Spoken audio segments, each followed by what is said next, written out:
What's up, everybody? Welcome to another edition of the Reality TV RHAPpy Hour. My name is Jordan Parhar, and today we are back talking about Big Brother Canada 5 live on RHAPhasAwebsite.com after a triple eviction. And my goodness, I am so happy to be here with you.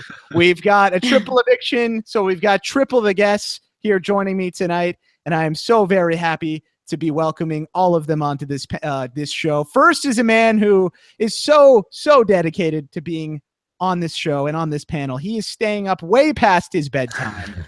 He should have gone to bed 3 hours ago. It's 12:15 a.m. on the East Coast, but here he is. He's committed. It is the host of the LFC Roundtable, the great Taran Armstrong, ladies and gentlemen. Taran, how are you? I'm great, Jordan. I'm not going to miss a triple eviction podcast for anything. And it's also been an incredibly long time since I've been on a podcast with you. So it has, right? Yeah. I think Alex has been doing the schedule for you guys, and, it just has worked out that you're not with me. So I am so glad that the unofficial co-host of the RHAPpy Hour is back. And now you're off doing your own thing, Taran. So well done, sir. Yeah, Alex is just trying to keep us apart. Yes, he really is, but that's okay. That's okay. You always have my heart, Jordan. You always have mine as well. Next on the panel is a man who we've already mentioned, who is I did not know until today. In a negative connotation. But I will say in a positive way. I learned that he is a lot like John Cochran. Give it up for Alex Kidwell, ladies and gentlemen. Alex, how are you? I'm good. And even that was just like a self-deprecating comment that I made. I love Cochran. Cochran's great. You were saying before this podcast, Alex was like, guys, I met Cochran today. I love him. I think I'm a lot like Cochran. I'm like, dude, that's amazing. I love Cochran. I said now you're saying that I'm insulting you. That's a positive. That's a compliment. I said the major difference was that when it comes to sense of humor, we're very similar. The difference is I have to try. That's what I said. All right. Well, Alex, you don't have to try here tonight. You're doing just great. I'm always trying. So okay. Well, you don't look like you're trying, and we appreciate it. That's you're calm, cool, collected. You're doing well, Alex. Pleasure to have you here, my man. And we're also very excited to welcome our final panelist tonight. She's been talking to Alex Kidwell about crashing some BB alum parties coming up in the near future. It's Melissa Deni, ladies and gentlemen. Melissa, how are you? I feel like it's not crashing if you're invited. I got tweeted out that said I was invited. So, right. I'm not crashing a party. Okay. People want me places. Wow. There we This go. is what Jordan does. He tweaks facts to make you think it seems so much worse than it actually is. This is what he does. I'm glad somebody else got a taste. You'd think just to make us look bad. Really? With this natural ability that I have, Alex, you would think I would have been a better Big Brother player in terms of throwing people under the bus. But for whatever reason, throwing people under the bus. The problem is then you go and tell somebody oh, I just threw them under the bus. It was amazing. You can't just keep it to yourself. Are tweaked facts like a part of fake news? Is that like a thing? Yeah, it's a subset. Same spectrum. All right. Well, we are live on RHAPpy.com. It's very late on the East Coast here. We've got more people than we had last night. So we can tell people it was a triple eviction tonight. We're very happy to have you here. Thank you for joining us. For those of you who are new to this show, we are live. So if you want to send in some questions, you can tweet them to me. I am at Jordan Parhar. Use hashtag RHAPpy Hour. We will get into those later on in the show. Also want to apologize to everybody. I wanted to do this after the East Coast airing of the show. Unfortunately, I had work. So I was at work while this was going on live, which was driving me bonkers, especially with, being so close to Kevin and wanting to see him do well and not go home in that triple. So very nerve-wracking for me. But ultimately, we are here live on the West Coast. So thank you for your patience. And I'm sorry if you're listening to this in the audio archives and you weren't able to watch us live. That was what happened. Would have done it otherwise if I could have. And I didn't want to do that to Taran because, it's so hard for him. He needs his sleep. So anyway, we're glad to be here. We're so excited to get into this triple. I don't even know where to begin because so much happened tonight. So we're just going to jump all over the place. We're going to get into it and talk about what happened. Oh, my goodness. Dre and William have been evicted from the Big Brother Canada 5 house. Demitri won HOH again. Kevin Robert Martin wins that power of veto. Oh my goodness. I am so excited. Oh, I was so just an amazing episode and so thrilled. But please, Big Brother Canada, don't do this again. I mean, I think a few people had heart attacks tonight. I mean, I really don't know where to begin. Taran, let's start with you. How did we get here? I mean, Dre was in such a good position. It seemed like William was in a good spot too. How did Dre become this? It seemed like, though, she kind of was the target tonight here for Demitri. How did we end up in this position where Dre is out of the house? It was a very strange turn of events. Basically, and you know, Brent went over them a bit last night, but basically what happened was Ika tried to play all sides, as Ika does. And in doing so, she talked to Kevin, she talked to William, she talked to Dylan, she talked to all these people. She said a few too many things to William, who then went to Dre and said, hey, Dre, Ika told Kevin that you are going after him and so on and so forth. And Dre felt like her trust had been compromised with Ika, and she got very pissed about it. And Dre had been going back and forth constantly with Dylan, and he's been going with her. Yes, we will evict Ika. No, we won't evict Ika. Yes, we will evict Ika. No, we won't evict Ika.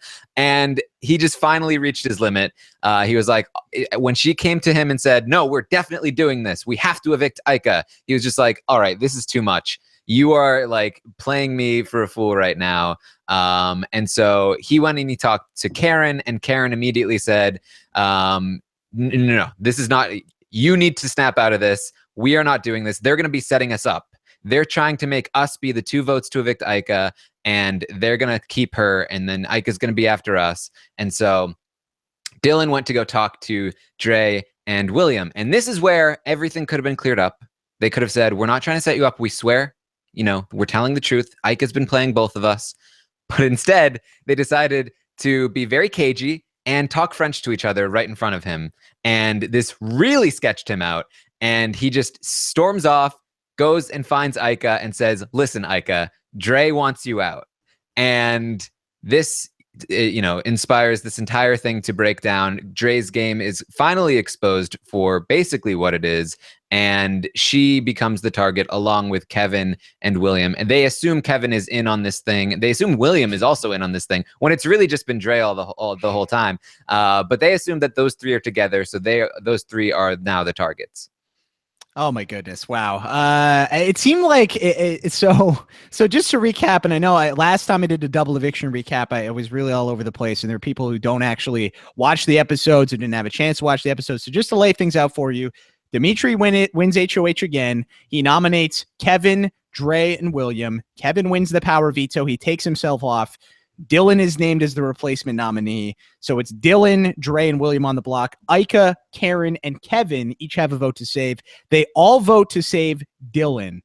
Did that surprise you at all, Melissa, seeing that where all 3 of them are in unison? There is no attempt by Kevin to save William here.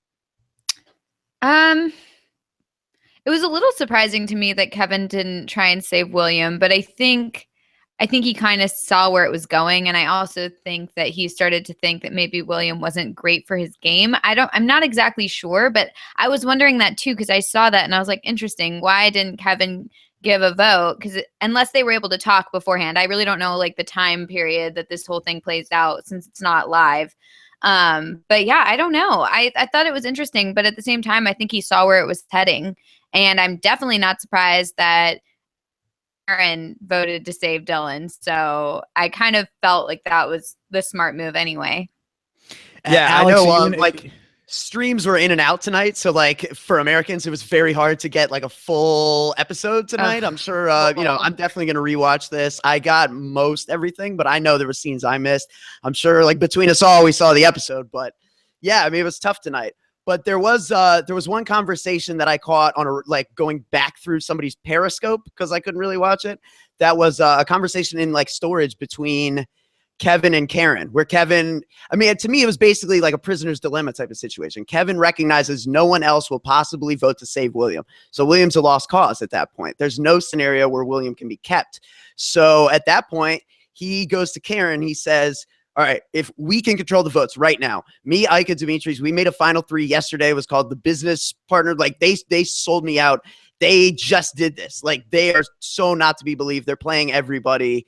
and like, let's go right now, me and you, let's save Dylan and let's move forward from there. And so like Karen was already going to do that. So that doesn't really, again, Kevin is like giving everything in this Kevin and Karen alliance, but it works for Karen. So here we are. Yeah, I mean, what did you think about that move from him, Taran? Just kind of spilling all that out. I mean, I get it that it's a you know, a very tense situation. But I don't know, in terms of selling out Ike and Demitri like that. Also, you know, Kevin, when he uses the veto, he said Kevin was very mad. He was, I mean, it didn't seem like he was that mad because Kevin's too nice to get very like incredibly upset. But he was just like, Demitri, you made a mistake. You're going to regret it. You're going to regret it, or something along those lines. Did you like that from Kevin, or is that a bit of an emotional move, you think, from him? You know, this was difficult to interpret in the moment. I was initially thinking, okay, what does Kevin do to save William here? And he doesn't even try. And thinking about it after the fact, I don't think there was a way to save William. So I do like the play to try and win over Karen as much as possible, because if he does win over Karen and Dylan, then he has some shot to survive the final 5. And if he makes it clear that he's after Ike and Demitri, they're more likely to not care to win the next HOH against him, because they're like, well, if Kevin wins, he's going after Ike and Demitri anyway. Maybe we don't need to beat him necessarily. Obviously, it's not like they're going to throw it to him, but any small advantage he can get, he should, because he's basically in a spot where he needs to win out anyway. So I think he basically played it about as well as he's capable. I don't really disagree with any of the moves that he made. Yeah, I mean, to use a baseball analogy, basically, like, instead of trying to swing for the fences, like, he hit a safe single with this move. I mean, that's exactly what he did. Like, this move was a low risk, minimal reward outcome for him. But the worst case scenario is he tries to save William. It's a 1-1-1 because he saves William, Karen saves Dylan, and Ika saves Dre. And then Demetrius breaks the tie and they keep Dre. And that's like probably the worst thing for his game. So, you know, this was probably the safest path for him to take. Yeah, cut his losses. I mean, it sucks for him, but at the same time, I mean, Melissa, I almost felt, you know, when I first heard this, that was who it was William and Dre going home, and Kevin did not vote to save William. At first, I was like, oh, wow, that's crazy. But then I thought about it more, and I was like, you know what? Now we've got two pairs. We've got Karen and we've got Dylan on one side. We've got Ika and Demitri over on the other side. And then Kevin's kind of right in the middle between those two pairs. Now, obviously, I hadn't seen because I was at work, I didn't see Kevin's tense words for Ika and Dimitri's. But otherwise, you know, I don't know. I kind of like this position for him going into the final 5. Do you like this spot for him being right in the middle? Yeah, I mean, I think it's good because I think people try to target pairs. And I think that out of him and William, he's the bigger target. So if it was him and William and Karen by herself and then Ika and Dimitri's, you know, Ika and Dimitri's are going to go after Kevin and they're going to get Kevin out. I mean, they're going to do it anyway, but I feel like he's a little bit more shielded at this point because they're going to think, okay, we got to get rid of the pairs. They're always going to stick together. So I think he can kind of like shift from pair to pair at this point. So I do think that it does benefit him in the end to get rid of William, because I think in these past couple weeks, people have been starting to pair him and William together, and, you know, it hasn't been good for him because everyone just associates William with Kevin, Kevin with William, and he needed to kind of get away from that and play his own game. And I think now he can. Yeah, I mean, that's what he's got to do. That's all he can do. I mean, it was interesting. That's all he can do. That's all he can do. But yeah, it's interesting today. I mean, he moves out of poor William, man. Like William, he doesn't call him a showman. And then Kevin this morning moved out of like their room and said, hey, I think now is a time where we, you know, people look at us too much like a pair. We need to sleep in separate rooms. I'm like, Kevin, I love you, man, but it's too late. People are already viewing you as a pair. Moving rooms isn't going to change anything. But doesn't matter now because William's out of the house. So, wow, crazy.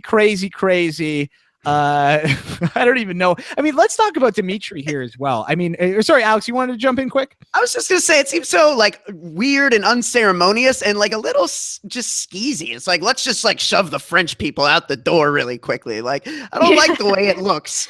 From an aesthetic perspective, I just don't like the way this appears. I don't like the triple. What are we doing? Just losing people en masse where they don't even get a chance to have their own interview. Like, come on. Well, it's Yeah. also like not only were the two French people gone at the same time, but it was because they spoke French that their games blew up and they left. I mean, yeah, Dylan is Oh, no. literally like the reason that he gets sketched out is like you said. I mean, they're having that conversation in French, and at first he's like, "No, let's not do the French talk or something." Like he doesn't. You mean French? It's called French.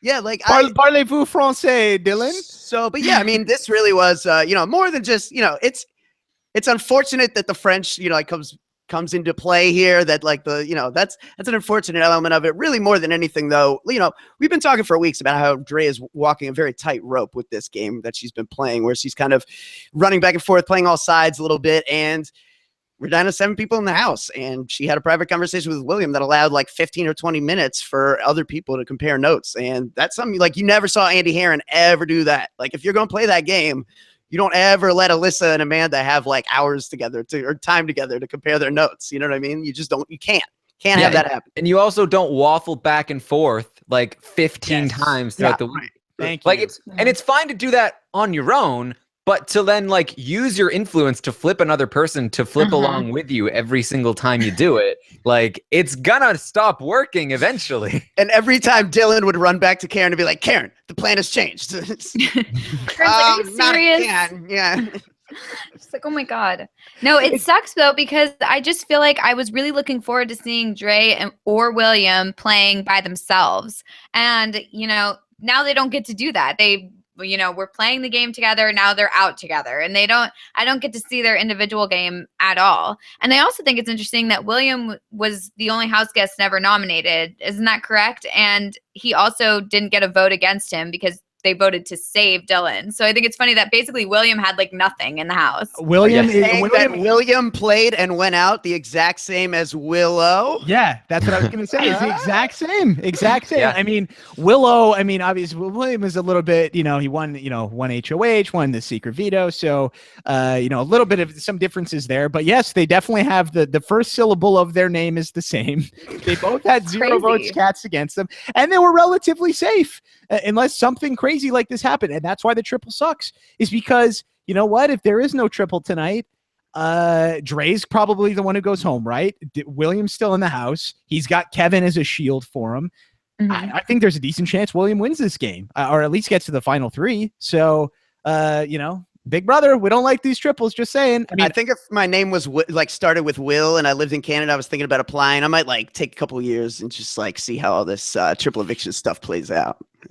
Yeah, or if your name is Kevin. Or if your name is Kevin. Yes, or if your name is Kevin. Let's talk about Demitri's here. This guy is an absolute monster. Demitri is amazing at these competitions. Whether he's even when he's saying, "Hi, I'm insert name," he's still winning. Even when it's a mental comp, he's still winning. When it's a physical comp, he's winning. This guy cannot be beaten. So this is now 4 HOHs for him, Taran, and then he's got 1 or 2 power veto wins? 2. I believe 2. So he's won 6 competitions. I believe he's won exactly half of the competitions he's played in, I believe, which is a ridiculous stat. And it's a ridiculous stat. That's amazing. I believe Trevor Boris pointed out on Twitter that females have won 5 competitions this season, and Demitri says won 6. Wow. Oh my God. Crazy. Good. I think Demitri's I'm pretty sure he now has the title for most comp wins in Big Brother Canada history.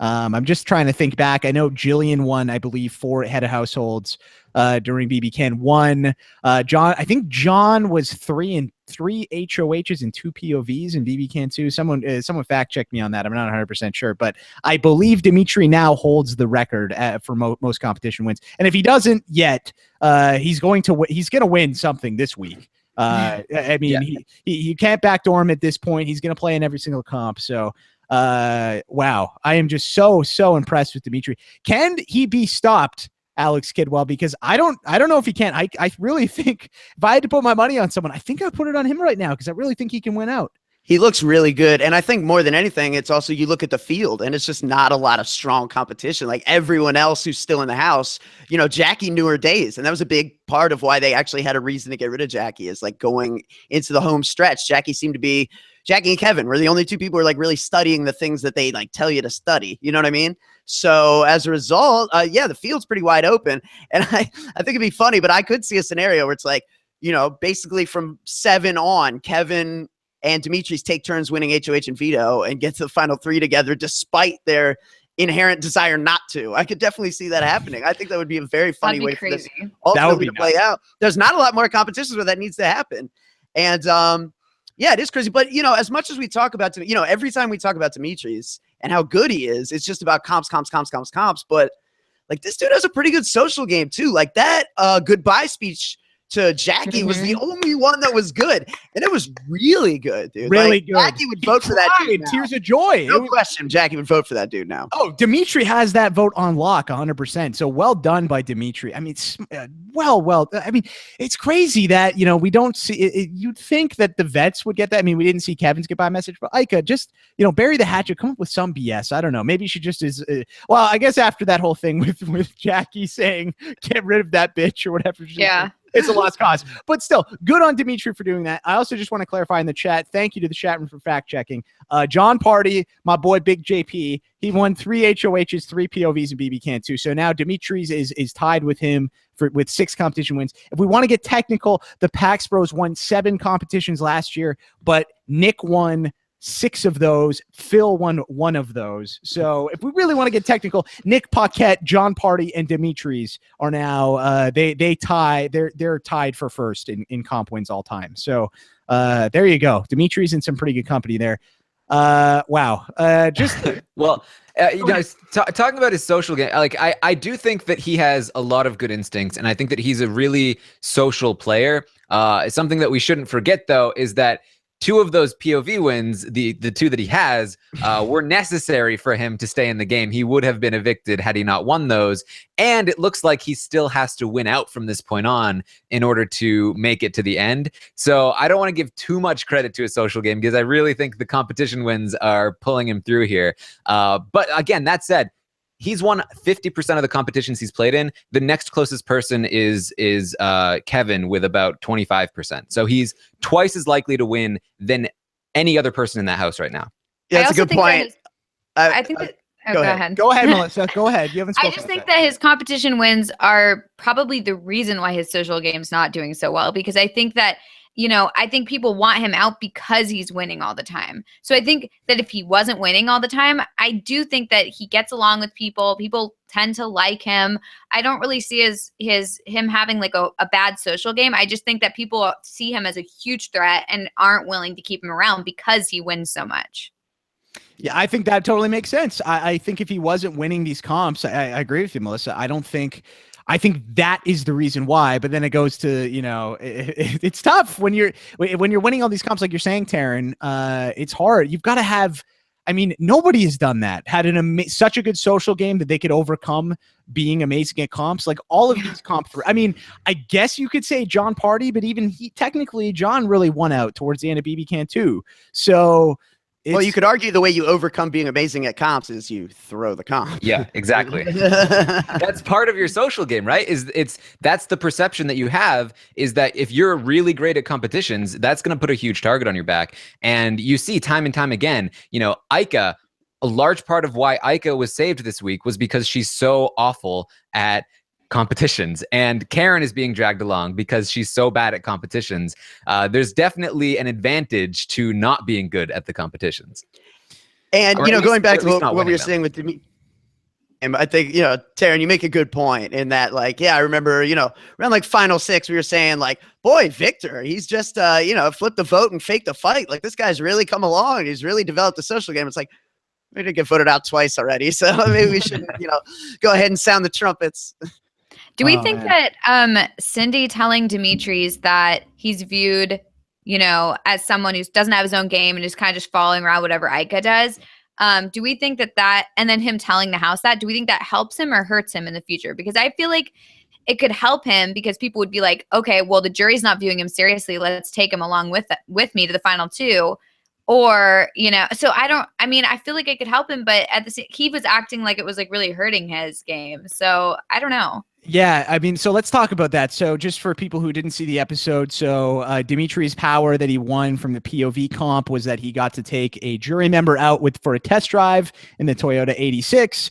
He chose Cindy. They have a 5-minute car ride, which is, I believe, and this is, I was talking to the LLC before the show. They didn't get to see it because of the issues with the connection. But from my perspective, from what I saw, I don't even think Dimitri's was on the road. I need to watch it again. I was just in such a daze because of the whole Kevin stuff going on. But I believe they were just driving around the parking lot for 5 minutes. That's basically what was happening, or at least in the general vicinity of the studio. Well, the blue book value goes down if you take it out on the street. Exactly, right? The second you leave the lot. Yeah, exactly. Can't leave the lot. So that happens. Cindy basically says to Demitri, he's like, hey, how does the jury view my game? She said, the jury looks at you as a lapdog. He says, well, I think I'm playing a pretty good game. I've had to fight for my life since day 2. I'm doing a lot. And she said, yeah, well, I don't know. You've got to do something to prove yourself, to show that you're doing something that's not Ika's move. So just to set things up for everybody, and going back to Melissa's question. So what do you think about that, Alex? Do you think that this power is a hindrance, or do you think this is something that's going to help him moving forward?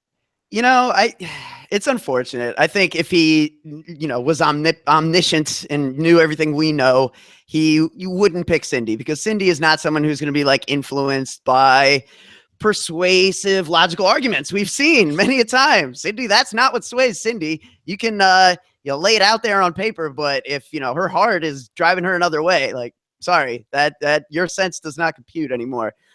So yeah, I mean, I think, unfortunate that she's not the best choice. On the other hand, I wouldn't internalize it too much if I'm him, because, who's Cindy influencing on the jury? Bruno and Netta are going to hear what she has to say and be like, well, now that Cindy has given her testimony, like, really? Is that where we're going? I also think too, it's early. I think Dimitri's probably, and now, maybe Taran, that's why he made such an effort to go out of his way to be kind to Jackie in that little goodbye message, is because he's like, hey, maybe I don't have these 3, but I can work on, and maybe they're a lost cause, but I can work on dealing with the rest of these people that are still in here. Yeah. And I mean, I think knowledge is always going to be better than not having the knowledge. So the fact that he gets this information is good, because he can work to counter it. And that means playing up to Jackie. If Jackie goes to the jury house saying, Demitri was so kind to me, as opposed to Ika, who is just so awful. He has the social game. He has the competition game. Like, if people are coming in saying they preferred Demitri, then people are going to start to say, well, maybe Ika screwed up here. Maybe she's not as good as we thought she was. And maybe that's what, maybe in his speech, he says, she's the aggressive one, and I was the one that was your friend the whole time. Something along those lines. The only way it could hurt him, I think, is that if he still takes Ika to the end, and the jury is essentially like, dude, we told you not to do this, and you did it anyway. You're so under her spell. This is ridiculous. I honestly, I think if he takes Ika over somebody like Karen, I think they're going to give it to Ika, because they're going to say, what were you thinking? Yeah. I think if he wants to win, he can't take Ika or Kevin. You shouldn't want to anyways. You know what I mean? Like, if you're serious about winning this thing and you were a new player, you should have never wanted to go to the end with a veteran. That should have always been like in the back of your mind, I think. What if it's like Ika, Kevin, and Dimitri's in the final 3, and Dimitri's wins HOH, and he can evict one of them? Who should he take? Melissa, coming up with these great philosophical questions. You're saying Demitri says the choice? Yeah, he's going to take Ika, and that's Kevin, because you'll lose to both, and Ika will use some of that money to take you out for drinks. Yeah, you know what I mean. You use that money the way you might see some return as opposed to no return. Yeah, that's exactly. And also, she'd probably be pissed. And that said, I think that scenario is completely impossible. I don't think there's a single possible way for that scenario to happen. All 3 of them are there in the final 3. Yeah, I don't see it either. No, there is a scenario. Kevin would here's a scenario. Okay. Well, one of them wins HOH, one of them wins POV, one of them wins HOH, one of them wins POV, and then boom, final 3. There you go. Someone's evicting Ica in there. Exactly. That's what I'm saying. I like that we just assumed who was winning HOH and POV, but Well, track I'm record. just saying it's possible. But yeah, I guess that's fair. Yeah, Ica probably gets lost along the way there. Let's talk about a little bit more about the episode before, just for our non-spoiler people, and then we'll get into spoilers. The last thing I just wanted to touch upon, I guess, was just the jury segment. What did you guys think of Bruno coming into jury? Cindy is very upset at him. They have this big lump. I really think that, to be honest, I don't know if she was really that pissed. I think that was kind of just for show. I mean, I think we all remember the "Don't touch me, Cindy. Don't touch me." You guys all remember that, you know. Who said that? Yeah, wait, what was that from? I don't know, but I think from what I've heard, that guy wasn't really that pissed. I mean, he was a little pissed, but not like "Don't touch me" pissed. Sounds like something that a really like bitter, immature like little boy would say. I don't know. It seems like revisionist history. Yeah, I feel like that person is trying to pretend like they didn't actually mean it now that we're past it. I would have meant it. Sure. I'll tell you that right now. You know what? You guys can can take my word. You guys can. He's like, that was just for TV. That was. We know that it was just TV. Okay. I think I speak for most super fans. I think I speak for most super fans when I say if somebody who wasn't like a super fan ended my game in what I perceive to be a completely illogical manner, I'm pissed. Like that's the one way I'm gonna be salty as all hell. Don't get me wrong. Ponderosa and or jury. Come on. Don't touch me. Also, serving food on a platter. Come on. You think I genuinely wanted to do that? We call this. I would have. We call this segment "Revenge of the LFC." Yeah. Rise of Alex Kidwell. Yeah. He's coming back. Anyway, so what did you think about that segment, Taran? The whole Cindy and Bruno back and forth here. I mean, part of Cindy was clearly upset. I don't know. I just don't know if she was that upset. I mean, I should hope so. Like, you know, Netta has a ton of reasons to be crazy pissed at Cindy, and she wasn't. Cindy has no reason to be pissed at Bruno. You were supposed to play my HOH better for me. This is all your fault, Bruno. Yeah, and like, oh, he wouldn't even give me a sympathy vote. Like, since when is that like cause for like you're dead to me? Like, I don't know. Were they not? And were they not on good terms? Like when they left? Like I thought, like Cindy and Bruno was like, "You're a sister to me, Cindy. I love you." Like all this stuff. Probably until he got until she saw that he didn't give the sympathy vote. Oh no! It's the stupidest thing ever. Like it's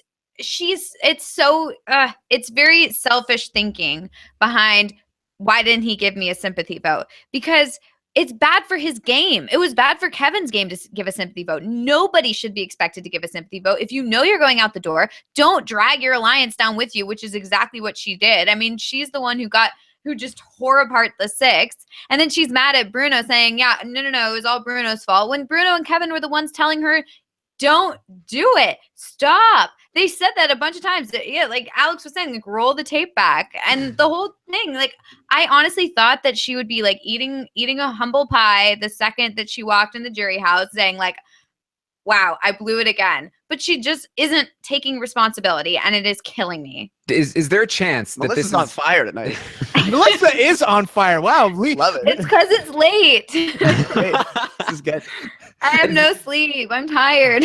Is there a chance that this was like a calculated move to try and like make the story Bruno didn't tell me I shouldn't do this. This is partially Bruno's fault as well, to like get even the audience to think maybe Cindy wasn't super nuts for making this move to oust Netta. Like Bruno was behind it too. Because like interesting theory. I think she's trying to convince the audience, but I think she's already convinced herself. So no, you know what I mean? Like whether or not she remembers it, like she's already like, memory is selective. We choose to not remember certain parts of things. Like nobody actually remembers memories the way they think. It's very interesting stuff that I won't get into, but I think I figured it out. I think basically how Cindy views things is it's like when she's thinking about making a bad move, all of the people who are telling her no, she just hears yes instead. And so she legitimately remembers. She's like, she legitimately remembers, has a memory of Bruno going, yeah, that's going to be great, Cindy. This is going to be a great move.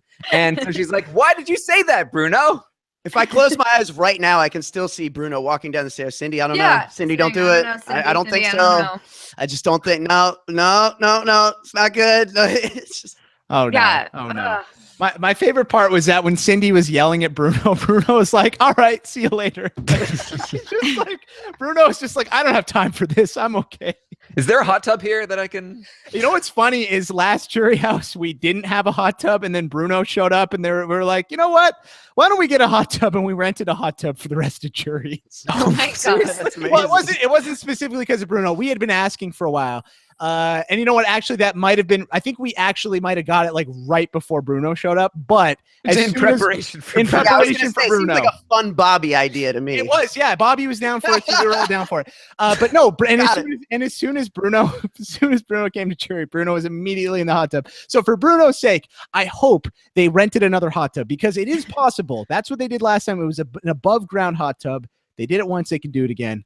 I'm praying for you, Bruno. I can't believe they spent the money on that. I didn't realize they took care of you that well in Jury. They did. The Jury is actually pretty nice. It's I mean, it's miserable. Emotionally, it's terrible, but they do a lot of things to try to help you and to try to make you feel better.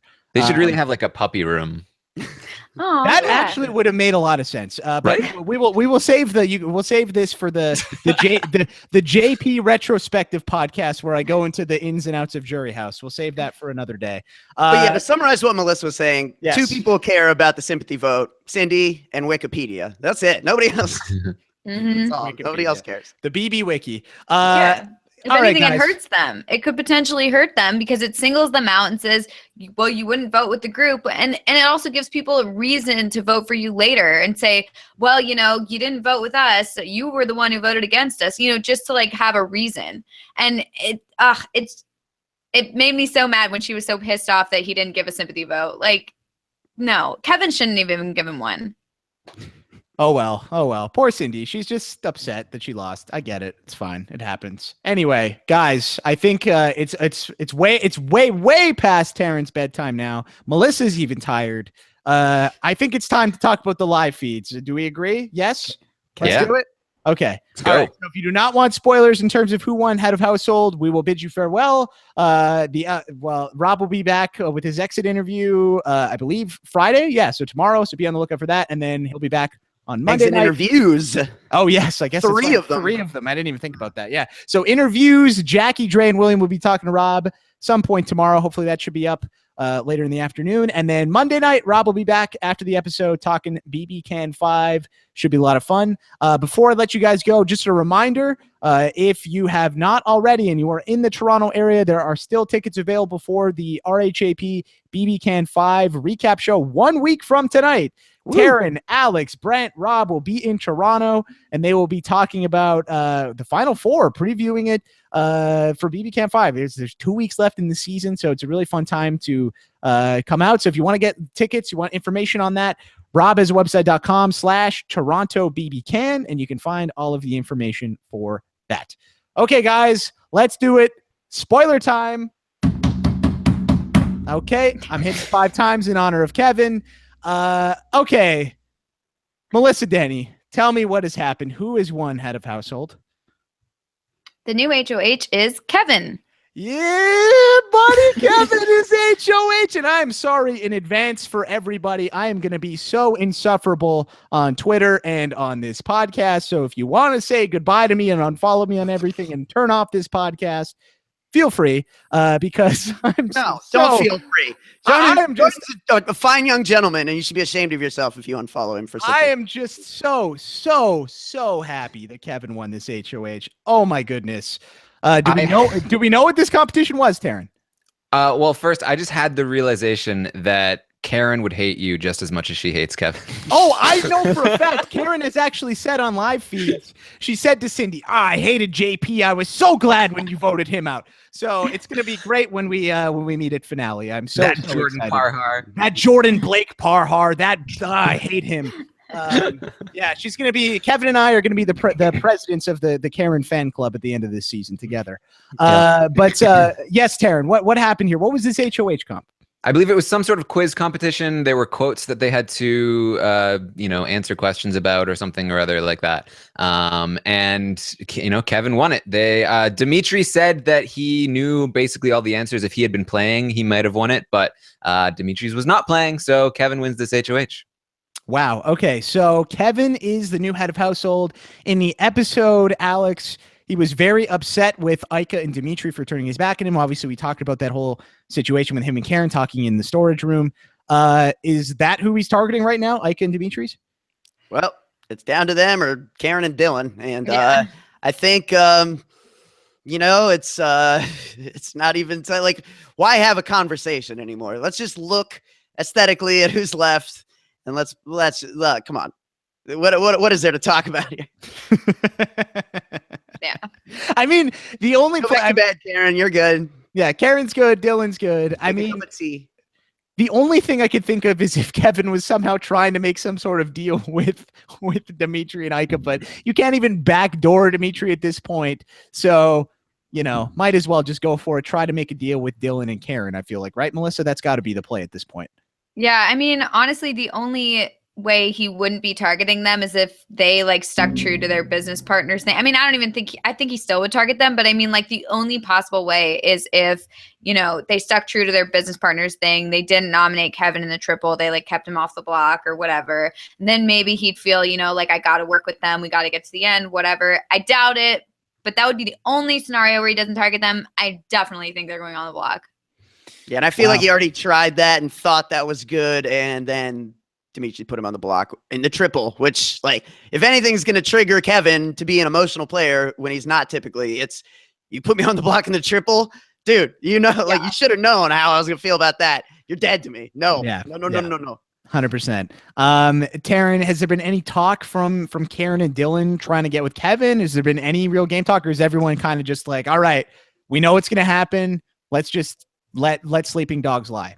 It's basically been sleeping dogs lying. It's a lot. It's been a lot of Ika and Karen talking about like, well, sucks that Kevin won because we would have liked to have been the final four, but I guess that's not happening anymore. And Ika in particular is pushing like, let's not even campaign. Let's not degrade ourselves. And she's even telling Demitri that like, don't go and tell him anything because he's just going to run it to them, which is right. I mean, yes. there's no point. He's going to go after them. I mean, they should try, obviously. They should try to make arguments. They shouldn't try to sell Karen and Dylan to throw them under the bus or anything, but they should try and propose some sort of thing where it's like, oh, you need me and Demitri here because we're targets, and if you don't, then you need to win the final four veto, and so on and so forth, which really his best chance is just getting rid of Demitri at this point. That sounds believable as you're pitching it, I gotta say. Well, see, there you go. It's totally the wrong move, but it does sound somewhat believable. So they might as well try it. But Kevin has to win out regardless. Yeah. I think Demitri also has to win out regardless. That said, I think the two of them together, I think one of Kevin or Demitri is at least 50% likely to win the game. I think the two of them make up 50% of the win equity because they're just that much better than everyone else at the competitions. So I think one of them is really going to make it down to the end, and they're probably going to get there with Karen. I think Karen is basically a lock for final two at this point. So we're really, I think we're looking at Demitri is honestly, Demitri might even be the most likely person to win, even though he's on the ropes here, even though this is the third time he needs to win a POV to save himself. Then we've got Kevin, and Dylan, I think, also has a good shot. Unfortunately, I think Dylan is going to be right in there at the final three for the most part in most situations. And at that point has a decent chance to win and take Karen. Worst case scenario, but I think my God. I think Dylan has I think Dylan taking Karen and it being a Dylan and Karen final two, and just like everybody else is gone. Oh God. I think Dylan basically has the same amount of chance that Kevin has of winning the game at this point. Oh my God. And then I think Ika also has a good shot because Demitri may end up taking her and losing to her, in which case she wins, and she can also end up there, in some other crazy circumstances, like she happens to win a competition. Yeah. well, isn't it for this week, I feel like what is going to happen is Dimitri's or Ika is going to go. Mhm. Dimitri's either going to win the veto and Ika's going to go home, or or nobody, Kevin or someone else is going to win the veto. They don't use it. And then Dimitri's is going to go home. Am I right in that, Taran? I am? Correct. Yep. Okay. And that So one of them is Demica is done after this week. Right. And then next week, I think it's going to be either Kevin or whoever remains from Demica that's leaving. And the final three will be one of Kevin, Ika, or Demitri with Dylan and Karen. And the competition is basically going to come down to Dylan versus whoever's left of those three to take Karen to the end and win the game. That sounds right. That sounds right to me. Melissa, jump in here. What do you want to say? I mean, do we think that there's any way that, like, okay, say Dimitri's goes out this week, then we're left with Karen and Dylan and Ika and Kevin. Do we think there's any way that Ika and Kevin can, like, come together and be like, look, we need each other. You know that those two are going to take each other. Like, we're all we have left. Let's team up, and maybe one of them wins HOH, and they're just, like, able to do it. Like, I just feel like there's got to be some way that, like, once Demica is broken up, the remaining member of Demica and Kevin have to just come together. But the problem that's their only is, option. at that point, the remaining member of Demica is the only one who could play for HOH next week. If it's Ika, I mean, she's got a 33% shot, maybe against Dylan and Karen, but she hadn't won yet. But they haven't won yet either, really. So it would all be on Ika, though. If you're Ika in the final four, Demetrius is gone, and you won the power of veto, you have the choice to eliminate basically whoever you want. Say Kevin versus either Karen or Dylan. Why wouldn't you take out Kevin? There's no, he's not going to take you to final two. He's going to take either Dylan or Karen because he can easily beat them. They're not going to take you to final two. Nobody's going to take you to final two. Kevin's harder to beat, so you might as well just go with the pair that is easier to beat. Yep. Go ahead and pencil it in. Okay, this is why I am Team Kevin, of course, but I kind of do hope Demetrius wins this power veto here, because then he can win HOH next week.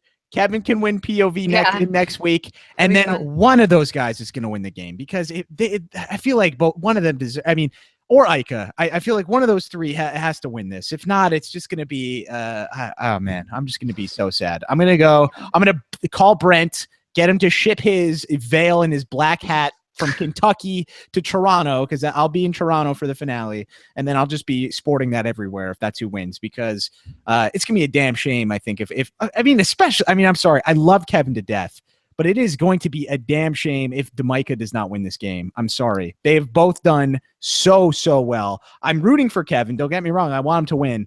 But the fact that they are still in this game, we're at final five. I mean, it's pretty unbelievable. They were both on the block this past week. Yes. Both of them. Yes. And they're both still in the house. That's crazy. I mean, it's so impressive. And I think that it just, okay, I don't hate Karen or Dylan at all. I like them. They're fine. They're good. But I just feel like if Demica or Kevin don't win the game, if one of those guys don't win this game, it's just going to be just such a letdown. One of them needs to pull it out. And I think that Ika doesn't have a good enough chance to win the final competition the final HOH in order to pick someone to go. And I just think that Demetrius and Kevin have a better chance of getting to the end, one of them, than Ika does if Demetrius and Kevin both leave, if that makes sense.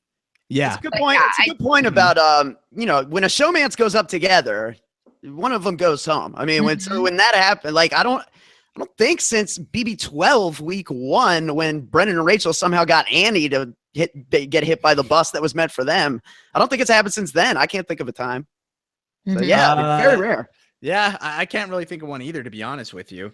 I mean, we need, I don't know, Taran, nothing coming to mind. I think that's probably the standout one. I'm trying to remember if McCrae and Amanda were nominated together. They were, yeah, and Amanda went. In the minute, yeah, okay, yeah. So I think that's right, and it does. Most of the time, you nominate a pair together, they go home. I think the main difference here is that Kevin basically had no allies to back up his nominations, so it was very easy for those nominations to get overturned. But still, very impressive that Ika managed to leverage her relationships. She really had tarnished the one with Karen, but she was able to build it back up over the course of the week, and that's really along with some fortuitous events caused by her own mistakes, is what saved her.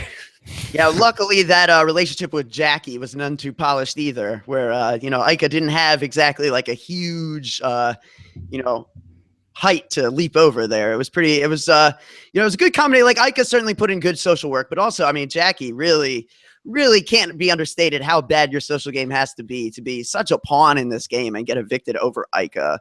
I mean, Karen and Dylan, I think objectively you have to say, and then certainly looking back, like Dre and William probably made the wrong move here. You know what I mean? I think the house as a whole probably made the wrong move here. So and kudos to Ika, but man, Jackie, like you would think that would be easy. I don't know. And another huge mistake that I think Jackie made was she was constantly overplaying her ability in competitions. She was constantly like telling people how well she had the dates down and how much she was studying. It was very in people's faces, but she wasn't actually performing when it comes down to the competition. So like she was putting a target on her back that was unwarranted. Like if you're studying, keep that quiet. You don't want people to think you're a threat when you're not even winning in the first place.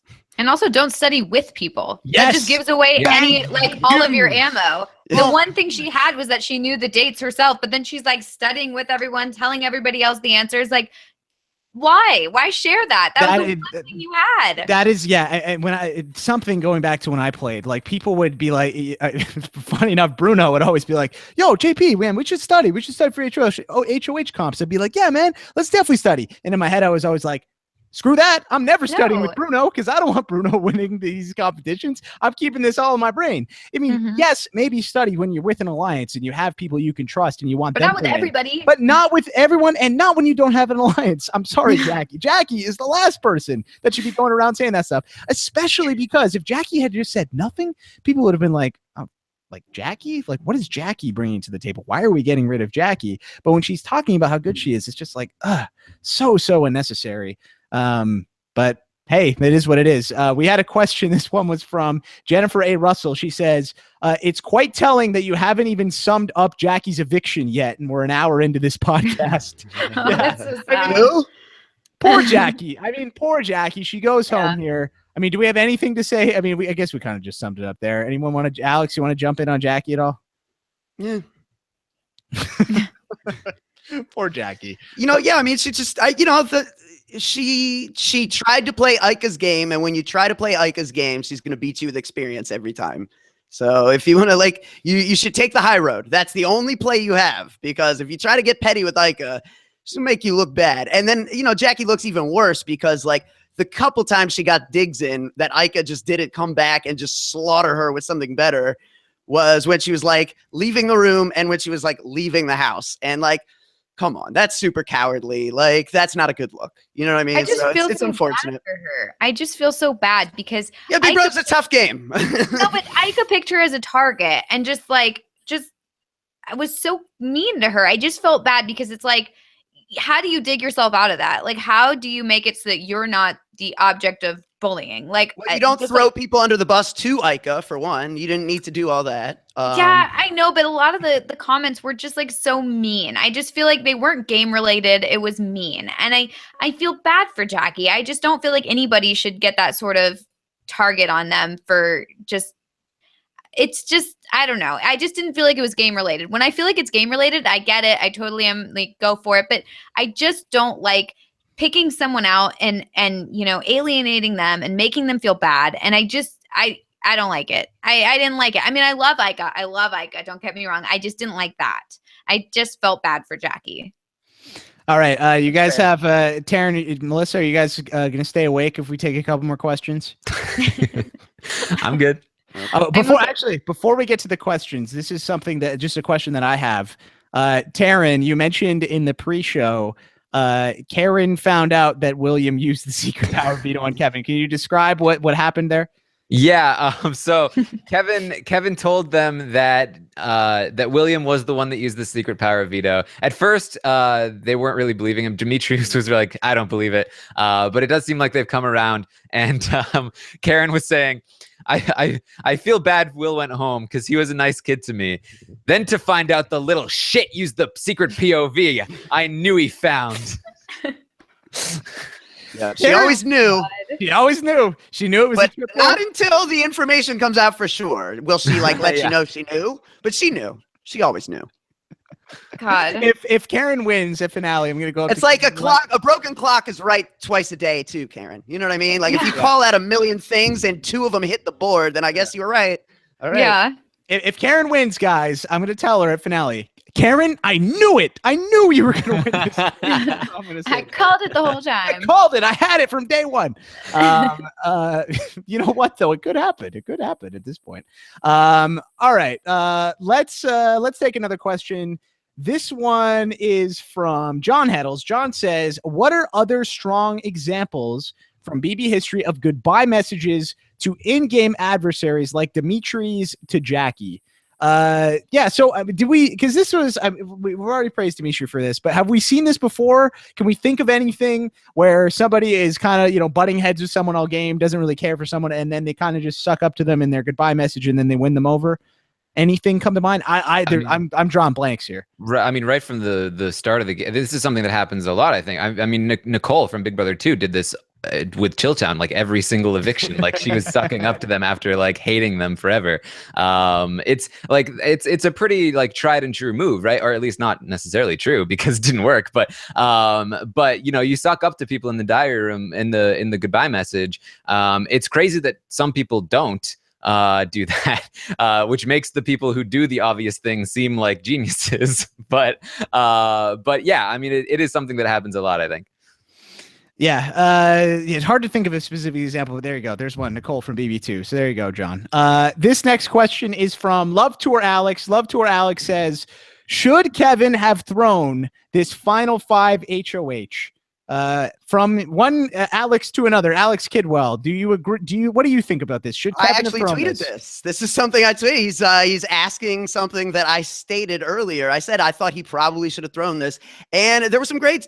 I love this. I love the Big Brother community, man. It's really great. There's a lot of great conversation, great discourse about strategy that goes on.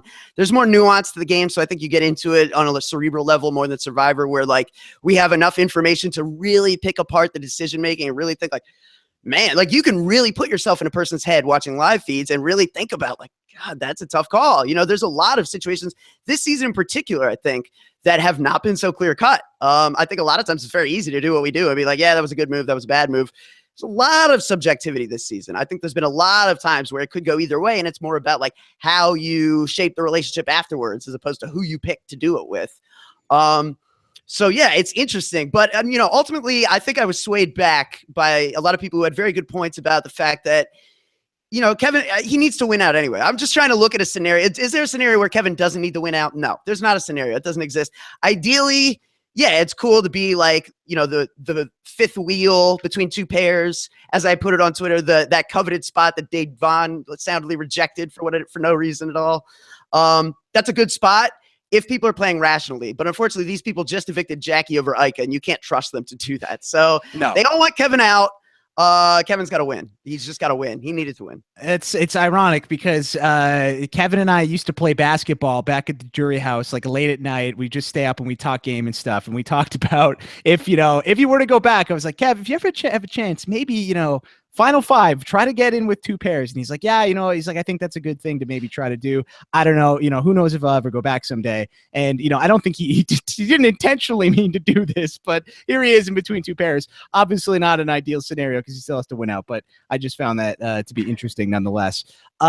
This is actually just someone just pointed out here. I'm just looking here and I already lost it. Hold on one sec, guys. Here we go. This one's from Sandy Brooks. Not a question, just a statement. Demika aren't the first showmans to survive the block together. Emily and Dylan both survived the first time they were up this season. Going back to week 2, Emily and Dylan put on the block, I believe, right? And then what is it? Emily comes up.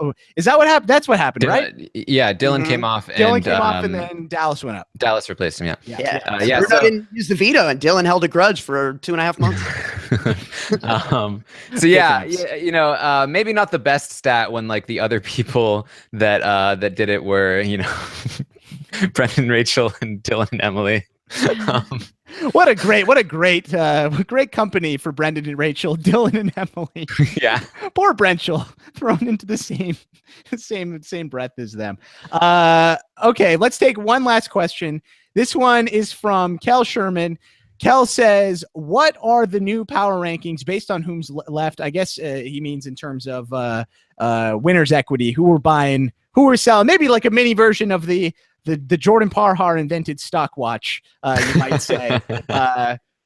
Alex isn't paying attention. I'm engaging with the community at large. Alex is Talking about old man Jerry. Well, people are trying to sit here and tell me that like we're being too, we're sleeping on Karen.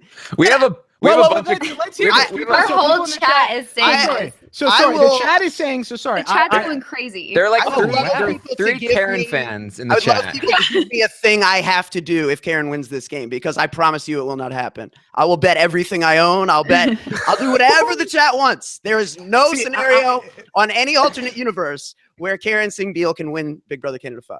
Wow, there we go. Alex Kidwell is calling it. Wasn't me, but you know what? I'm jumping on that too. Karen, I'm sorry. You Karen fans don't like me already. I pour it on even more.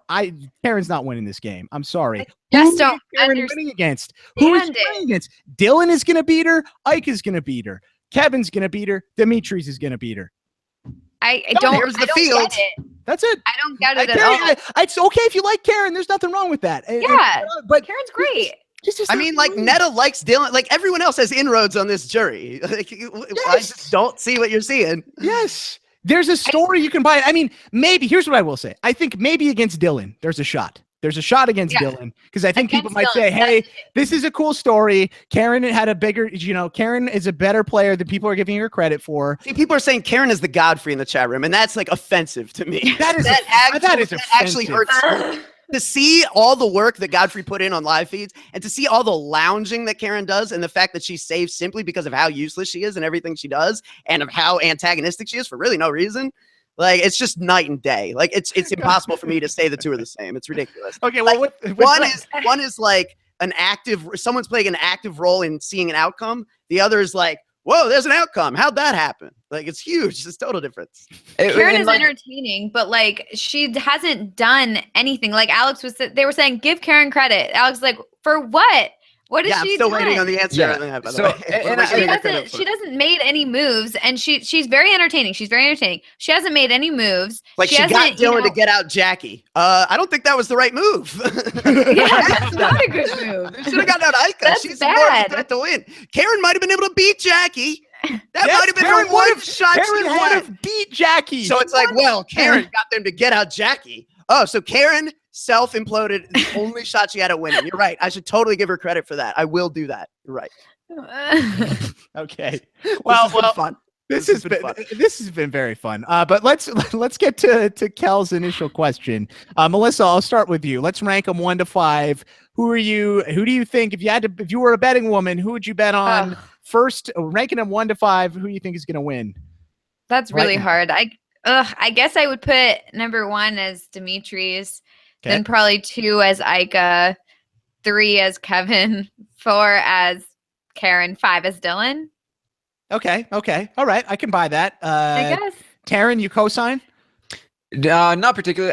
The way I see it is, I think Demitri has a slight edge over everyone else, and then I think there's like a next tier, which is Kevin, Ika, and Dylan, and I think they all have about the same shot. With maybe Dylan having a little bit of an edge. So maybe it's like Demitri, Dylan, Kevin, Ika, and then I don't think Karen has a shot. Wow, Taran's just leaving her off the list entirely. The chat's gonna love that, Taran. I mean, we all are, aren't we? Like, I hate to say, I mean, if we're wrong, good, that's fun. Like, you can come at me on Twitter by all means, please do. But I'm not gonna be wrong. Alex, what is your 5? Like in order of likelihood to win, right? Yes, yeah, I mean, I think I definitely agree with Taran. I want to put Kevin up in the Dimitri's tier, but the problem is that, again, I mean, as we've seen, like even in this situation with 2 pairs, the 2 pairs wanted to get to 4. They wanted to target Kevin together, which is just irrational, but it just speaks to how much of a, the number 1 wanted list target Kevin has been and continues to be and will be until he's out of this house. So for that reason, for the fact that Kevin absolutely needs to win out, whereas like maybe you could see a scenario where like Dimitri's up against Kevin and stays. I think for that reason, I agree with Taran. That's like Dimitri's a gap, Kevin, Ika, Dylan, a gap. Yeah, that's just that. Okay, there we go. There we go. I think something else to be said about, again, Dimitri's ability in competitions, and the reason why I have Dimitri's ahead of everyone else, despite the fact that he is going home this week unless he wins, is that, you know, again, Kevin is the second best competitor in the house right now, according to the stats. And it's not even close. And then the next person below Kevin is like half of him. And 3 of the 4 competitions Kevin has won have not had Dimitri's in them. So like Kevin wins when Dimitri's is not playing. So yeah, great observation. Yeah. So I really think that like the chances of Dimitri's winning out at this point are very high.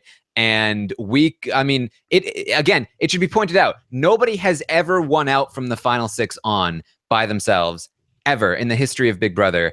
And granted, with the triple in play, that kind of fudges things a little bit, but we could theoretically see somebody win out from, you know, the final, Dimitri's has been safe since the final 9. Like, it's insane. Oh, it's absolutely bonkers. But Like all credit to him, man. All credit to him. I will say, here's what I will say. I will say number 1 for me, Dimitri's, just because 50% comp win percentage, which, you know, people might say, oh, small sample size. We're down to final 5. I mean, he's been in several competitions. He's won most of them. Pretty crazy. I think he's going to keep winning. I really do. So I would put Demitri at 1. You know, actually, you know what? I'll do this. I'm going to say Karen's number 1, and here's why. I have been wrong every single time I predicted something in terms of a winner. I'm just going to say Karen's going to win. So that way I can say, look, Karen won. I was in when Karen wins, I can say, Karen, I was right. I told you, you won. I can say that, or hey, I was wrong again. But the argument for Karen, which I will say, is she's guaranteed to go to the final 2. She's got a seat. She's got it locked up. So half the work is done. She's just got to somehow do something in these next, you know, couple of rounds to try to build a case for herself. So it's possible. It's possible. So I'll say, because of some uncertainty, I'll put Karen at number 1, just because I know she's getting to the end. Then I'll put Demitri at 2, because if he gets to the end, he beats everyone, in my opinion. I think he even beats Kevin and Ika at this point. I really do, especially because he'd have to win everything to get there, and he wouldn't be there against Kevin because he's going to get Kevin out in that scenario, as Taran laid out earlier. Then I would probably go Ika, then I'd go Kevin, then I would go Dylan. Obviously, though, Team Kevin, I believe it's just going to be very tough to get there, I think, at this point. Yeah, it's sound reasoning, Jordan. I remember, you know, thinking as a young, unathletic, small, skinny white kid that all I have to do if I want to be in the NBA is like something. Like, I'm at A, something is B, B is me playing in the NBA. So I got to do something, but I'll get there. So just like Karen's chances of winning. It's if Karen like pulls through and just goes like crazy, and it's like this. Everything changes. She gets everybody out one by one. Like, I could see her winning. There's still time. See that happening, but there's definitely still time for her to make moves, actually, you know, take control, get people out, and pull it through. I don't know if I see that happening. She pulls off her face like Nicolas Cage, and she's a new person. Yeah, I'd be down for that. Just to explain a little bit of this, is that like a lot of the players earlier in the game were saying, doesn't it suck that Karen is going to get to the final 2? Doesn't it suck that she already has that seat? They already had that perception of her. When she was nominated, she was talking about like, it's been a plan all along. This should be an instant eviction. You know, when she gets to the final 2, she's going to be saying, I knew that you guys were after me the whole time. I outplayed all of you. And people are going to be like, what are you talking about? Nothing that you're saying is true, because even though Karen has done some things that have maybe been good for her game or maybe not been good for her game, based on wrong information or bad hunches or anything, like she has not had a good perception of where she stands in the house and where other people stand in the house. The reason that she kept Ika was because she thought she was being set up, not because she thought it was better for her game. And she's not going to be able to make a case that this jury respects, I think. Again, juries are very difficult to predict, but given all of the information we have on the jury, based on how they perceived her in the house, based on how I think she will try to make herself be perceived in the final two, I think her chances of winning are very slim. Well said. You never know. Dylan could just, in his final speech, he could just, stand up and say, if you give me this money, I'm going to use it to start a foundation where I, hurt people. I don't know. You know what I mean? Who knows what could happen? So I will say after hearing Taran's thoughts, I'm going to flip-flop Kevin and Karen because I'm the most biased person on the planet. So Kevin's 1, Karen's 4. That's my new because I'm so biased. I'm going to. Yeah. Well, according to the chat, this podcast is done. We're horrible just because we're the worst. We are the worst. We're so I miss Rob and Brent. I knew Karen had a fan base. I just thought, like me, it was all ironic. Well, I didn't realize. Just because she was entertaining and fun, not because that's what I mean. thought she was, controlling the whole game. People were saying in the chat something about her being Dr. Will or something. I guess it is true. It's if you say something enough times, because Karen has stated this as though it is a fact. If you say something enough times, I guess it becomes reality for some people. I don't see it, man. It's not my reality. It's three people in the chat saying the same thing over and over. So we don't well, need to just wait. We're gonna get 1,000 tweets after this. People coming at us. Sure. It's gonna be BBOT. And Karen's gonna win now. That's coming. Karen will win now. Karen's winning now. She wasn't winning before, but now she is winning now. All right. Well, that's going to do it. Thank you so much for tuning in. For the 3 of you who said we did such a horrible job, I am deeply sorry. I am deeply sorry that the opinions of 4 people can ruin your evening. I really am sorry. And I hope that one day you will be able to overcome this. We're a little unfiltered tonight. It was a little BBLFC after dark going on. Yes. So no, this is after dark. This is we're late. We're tired. After dark. Yes. Emma P in the chat says, well said by Emma, an adequate job by everybody. An adequate job by everybody. So well done. It's getting me through life. Adequate job, everybody. Thank you so much. You can follow these guys on Twitter. Alex is at Alex Kidwell. Melissa is at It's Melissa with 3 A's. Taran is at Armstrong Taran. Don't forget to follow all of them. Sure you are already, but in case you aren't, go ahead and do so.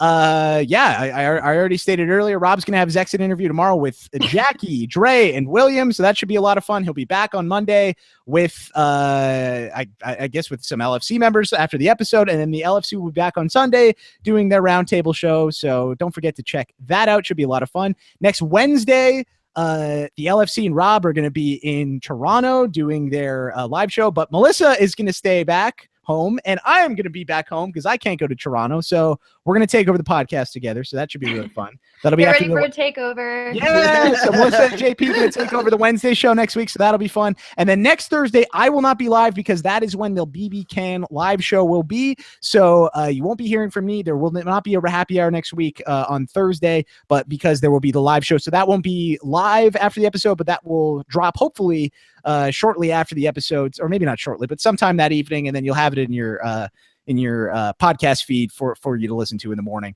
Again, you can go buy tickets for that if you're in the Toronto area. robiswebsite.com/Toronto BBCAN.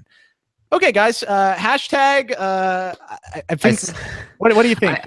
Well, I saw RHAPpy Dark, which I liked, but then I also saw this had nothing to do with what you talked about, but I'm absolutely in love with it by the franchise in the chat room. French Toasted. French Toasted. Ooh. French Toasted. So good. Just because Jackie made Kevin French toast and he hated it. It's no, because the French people got toasted in the episode. Oh, yes. That's much better. Yes. Yes. And Kevin said on feeds he's making French toast tomorrow. So in their honor. Now that Jackie's gone, somebody needs to. Yes. Okay. I saw Alex is canceled. I like that one. That's me too. That's my favorite. I like LFC After Dark. That was so funny. Yeah, let's do that. We'll do that. LFC After Dark. I thought this was good. It's really a shame that Brent wasn't on this one. I can only imagine if we were off the rails, I would love to see what Brent would say off the rails. But this was so much fun. I had a blast. Thank you so much for listening. Only a couple of happy hours left, and then it's we're gonna bid farewell. So it's a little bittersweet, but it's been fun. This is why I'm gonna miss this, to be honest with you guys. I love doing this podcast with you, and just hanging out, just like we're doing late on a Thursday night, Taran's up till 1:30 in the morning. Those are my favorite. Harkens back to the old days when we used to do actual after shows. Yes, that's right, on Blab. It was so much Get fun. ready for a sleepover. Get ready for a sleepover. Yeah, maybe that could be. All right. Yeah, I had to end with a dad joke. Sorry about that. Well done, Alex. Well done. With that, we will bid you farewell. Thank you so much for listening. For Alex Kidwell, Melissa Deni, and Taran Armstrong, I'm Jordan Parhar. #LFC After Dark. We'll talk to you soon. Take care. Peace out.